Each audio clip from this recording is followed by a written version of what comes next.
Thank you, Mr. Chairman. Mr. Paulson, with our previous two testimony witnesses, obviously Chairman Bernanke found himself in an odd situation of saying, although Mr. Cuomo had said that the threat that you had said, and I'll quote it as best I can, from his letter, Secretary Paulson has informed us that he made the threat at the request of Chairman Bernanke. Now, that came from Cuomo's office, and I apologize that his work was a little sloppy. We get a letter, but there's no transcript, there's no written record, so we have to take his interpretation of your statements, and that's one of the reasons you're here today. We also dealt with Ken Lewis, who came here with a situation in which he had received a threat by your own statements, and yet he had to say that the threat was not the reason that he went through with a bad deal. For if he had said that, then the Ohio pension funds and others that have sued, saying that the merger diminished their ownership, their asset value in Bank of America, would have in fact had their lawsuit go forward much more readily. So each of you before you have been in an odd situation. You're uniquely positioned to help us. One, you've told us, yes, you did issue the threat. Two, you believe that it was reasonable. And I want to put it in perspective just for a moment, perhaps for historical purposes, go back to the first Gulf War of 1990, in which Margaret Thatcher said to President George Herbert Walker Bush, "Don't go wobbly on me, George," when she felt that he was not prepared to pursue a war against Saddam after he invaded and brutally treated people of Kuwait. This was not a war, but this was an emergency situation. Your threat is admitted. Your threat was because you felt that there were clearly disaster if they didn't go forward with it. One more thing I'd like to ask you to elaborate on that and how Mr. Cuomo came to give us the line he did. As my understand is, had the MAC clause been completely valid, had Ken Lewis renegotiated, had they agreed to a new terms or to a breakup, isn't it true that, in fact, we would have had a long period of time, statutory notice for stockholders, and then a stockholder vote occurred?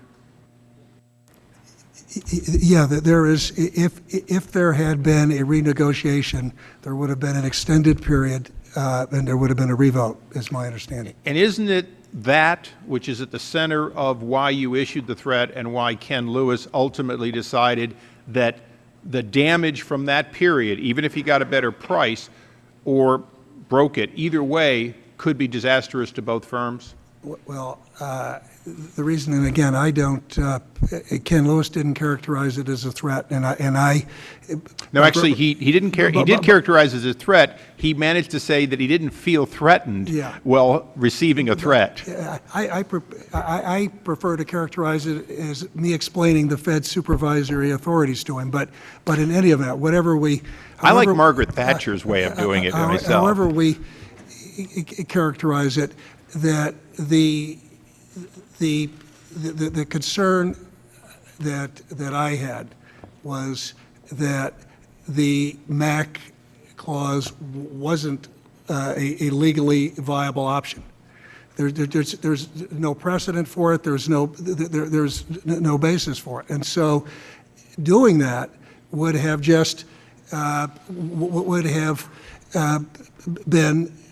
It would have shown a lack of judgment, and I think it would have really undermined the viability of BofA and Merrill Lynch and the financial system. Well, going back to Mr. Cuomo's characterization of what you had to say, if you can help us, if you will, thread the needle between these two, and before my time is up, I want to ask one other question, sort of an easy one. Would you say that effectively, no matter what the reason, the viability of the MAC, you were saying the equivalent of what Margaret Thatcher said to George W. Bush, which is stay the course, get this done, it's better to do it right now than not? Yeah, let me go to explaining the confusion with Secretary Cuomo's office. It's really quite simple, because the Fed had invoked a privilege that kept me from recounting my conversation with Ben Bernanke to Cuomo's office. So if it hadn't been for that Fed privilege, I would have told and would have said to the Secretary, to Attorney General Cuomo's office exactly what I'm saying here today. And so I think it's really quite understandable that this discrepancy in light of the Fed privilege. And right after Attorney General Cuomo's a letter came out, I made a public statement where I said that my prediction of what could happen to Lewis and the board, that was from me, those were my words, but it was based upon what I understood to be the Fed's very strong opposition to BofA renouncing the deal. Now, and now to your last question, I was attempting to send a very strong message to Ken Lewis in terms of how strongly the Fed and Treasury viewed this matter. And it wasn't just the words that about the Fed's supervisory powers, the other language which I presented at that time, which again, very strong message on the lack of the MAC being a legally viable option, very strong message on it being a lack of judgment, and a very strong message on what I believed and what the Fed believed this would do to Bank America and Merrill Lynch in the financial markets. Thank you. Thank you, Mr. Chairman. Thank you very much.